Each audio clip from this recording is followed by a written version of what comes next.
Hello friends, welcome back to my channel Something New with Aparna and I am Aparna Pandey. I am back with a new video.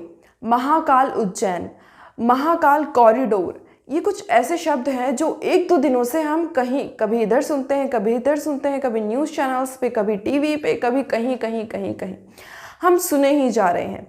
कुछ लोगों को पता है but बहुत से लोगों को नहीं पता है कि भाई महाकाल उज्जैन ये क्या है। महाकाल उज्जैन के बारे में तो सबको पता है, पर इसकी इतनी चर्चा अभी क्यों हो रही है, ये इतना बड़ा टॉपिक क्यों बना हुआ है। अगर आप लोगों को नहीं पता तो मैं बता देती हूँ कि भाई महाकाल उज्जैन के अंदर, उज्जैन मध्य प्रदेश में है और उज्जैन मध्य प्रदेश में महाकाल का मंदिर है और उस मंदिर के अंदर उस टेम्पल का विस्तार किया गया है। विस्तार यानी कि उसमें डेवलपमेंट्स किए गए हैं, नई नई चीज़ों का विकास किया गया है, उसके जो क्षेत्र को है और बढ़ाया गया है, उसके एरिया को बढ़ाया गया है। ये सब करने के बाद उसका उद्घाटन प्रधानमंत्री नरेंद्र मोदी जी ने किया 11 अक्टूबर को। जी हाँ भाई, क्या क्या इसकी स्पेशलिटी है, क्या क्या किया गया है, आज जानते हैं जल्दी से, ठीक है।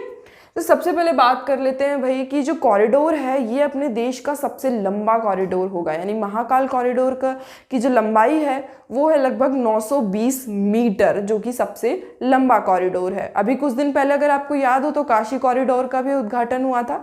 काशी कॉरिडोर भी है लगभग 300 मीटर, पर वो इतना लंबा नहीं है जितना महाकाल का उज्जैन का जो कॉरिडोर है वो है, ठीक है। अब अगर इसकी और भी विशेषताओं की बात करें तो भाई ये बहुत ही भव्यता के साथ बनाया गया है और भी सुंदर सुंदर स्कल्पचर्स इसमें ऐड किए गए हैं, मूर्तियाँ और भी और सबसे बड़ी बात कि इसमें जो दीवारें हैं यानी कि जो वॉल्स हैं उनके ऊपर शिव जी की और शिव जी से रिलेटेड यानी शिव जी की जो पौराणिक कथाएं थी उससे ली गई सारी के सारे चित्र बनाए गए हैं। यानी कि हर चित्र के अंदर शिव जी की कोई पौराणिक कथा यानी पुरानी कोई कथा छिपी हुई है हर चित्र के अंदर। ये भी एक स्पेशलिटी हम बता सकते हैं। भाई पहले जो फैसिलिटीज़ थी वो थोड़ी कम थी और भी अब फैसिलिटीज़ ऐड कर दी गई हैं, उन्हें बढ़ा दी गई हैं। अगर फैसिलिटीज़ की भाई बात करें हम तो फैसिलिटीज़ यहाँ पर 1700 यानी 1700 व्हीकल्स पार्क करने की फैसिलिटी दी गई है। ये भी एक बहुत बड़ी फैसिलिटी है। और साथ में ही भाई अब बात कर लेते हैं इसकी सुंदरता की, जो कि सबसे बड़ा आकर्षण होगा टूरिस्ट के लिए और हमारे लिए भी।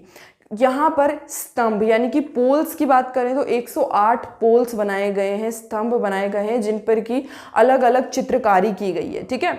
और यहाँ पर मूर्तियाँ बनाई गई है, जो कि सबसे मेन पॉइंट यही है कि यहाँ जो मूर्तियाँ बनाई गई है 192 मूर्तियाँ हैं यहाँ पे।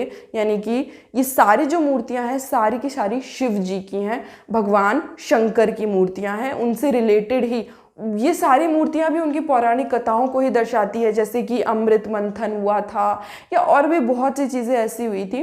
तो वो सारी चीज़ें इस मूर्तियों के थ्रू इन सब के यहाँ पर क्या बनाए गए हैं भाई, बात कर लेते हैं। म्यूरल्स बनाए गए हैं 53 अलग अलग। तो इतनी सारी मूर्तियाँ, स्तंभ, ये सारी चीज़ें क्या हैं, इस मंदिर को और भी अट्रैक्टिव बनाते हैं, डिफरेंट बनाते हैं और भव्य बनाते हैं। ये एक देखने लायक जगह हो गई। पहले काफ़ी असुविधा थी, पहले सिर्फ एक महाकाल मंदिर था, मेन जो हमारा आकर्षण था, केंद्र था, वही था कि भाई महाकाल मंदिर जाना है, महाकाल के दर्शन करने हैं। पर अगर हम जाते हैं तो दर्शन के साथ साथ हमें एक बहुत ही भव्यता और सुंदरता देखने को मिलती है, जो कि अब इसकी खासियत है। साथ ही हमारे कंट्री के अंदर अगर ऐसी चीज़ों का डेवलपमेंट होता है तो साफ बात यही है कि भाई और भी चीज़ों का डेवलपमेंट हो रहा है। हमारे आने वाले फ्यूचर जनरेशन के लिए जितने इंपॉर्टेंट रिसोर्सेज हैं उतने ही इंपॉर्टेंट हमारे हिस्टोरिकल प्लेसेस भी रहेंगे। आने वाले टाइम में हिस्टोरिकल प्लेसेस हो जाएंगे, अगर वो सुंदर रहेंगे, भव्य रहेंगे, तभी उन्हें हमारे कल्चर का पता चलेगा, वरना कहीं ना कहीं कल्चर पीछे छूटता चला जाएगा। अब अगर बात करें भाई इसकी गेट्स वगैरह की तो इसमें 3 गेट हैं, जाने के लिए 3 गेट बनाए गए हैं और जो सबसे मेन गेट है उसका नाम रखा गया है नंदी द्वार। जी हाँ, नंदी सबसे करीब है भगवान शंकर के लिए, इसलिए उसका नाम नंदी द्वार रखा गया है। और नंदी द्वार के सामने ही गणेश जी की एक बहुत ही बड़ी मूर्ति वहाँ पर लगाई गई है, जो कि बहुत सुंदर मूर्ति है। तो यहाँ मूर्तियाँ हैं, देखने के लिए चित्रकारियाँ हैं, भगवान महाकाल स्वयं वहाँ विराजे हैं। तो क्यों ना हम एक बार वहाँ घूम कर आएँ। तो आप लोग जाइए, घूम कर आइए, इस महाकाल कॉरिडोर का टूर करके आइए। और जो सबसे इम्पॉर्टेंट बात भाई मैंने बताई नहीं कि कितने में बना है, आप लोगों के दिमाग में सोच रहे होंगे आप कि कितना इसमें पैसा खर्चा हुआ, तो मैं बता देती हूँ लगभग 750 करोड़ रुपए इसके अंदर खर्चा हुआ है इसको बनाने में। और मेनली तो सेंट्रल गवर्नमेंट, स्टेट गवर्नमेंट दोनों का मिलके, सबने मिलके बनाया है ये। अगर हम बात करें कि भाई इसका एरिया कितना है, पहले जो महाकाल मंदिर था उसका एरिया लगभग 2 हेक्टेयर था, ठीक है।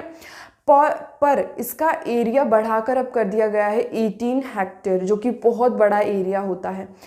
18 हेक्टेयर मंदिर का, और मतलब पूरा अगर हम इसको मिलाएं, कंप्लीट अगर करें, तो इसका जो कंप्लीट हमारा एरिया हो रहा है वो हो रहा है 46.5 हेक्टेयर, जो कि बहुत ही बड़ा एरिया है। इसकी भव्यता का अंदाज़ा आप एरिया से लगा सकते हैं, इसकी विशाल कितना बड़ा होगा ये मंदिर। तो इसको इतनी भव्यता के साथ बनाया गया है, इतनी सुंदरता के साथ बनाया गया है, तो आप लोग ज़रूर जा सकते हैं, घूमने देख सकते हैं। अगर कोई जाके आया है तो please don't forget to comment in the comment box, and if you like this video then please like, subscribe and share this video. Thank you for watching.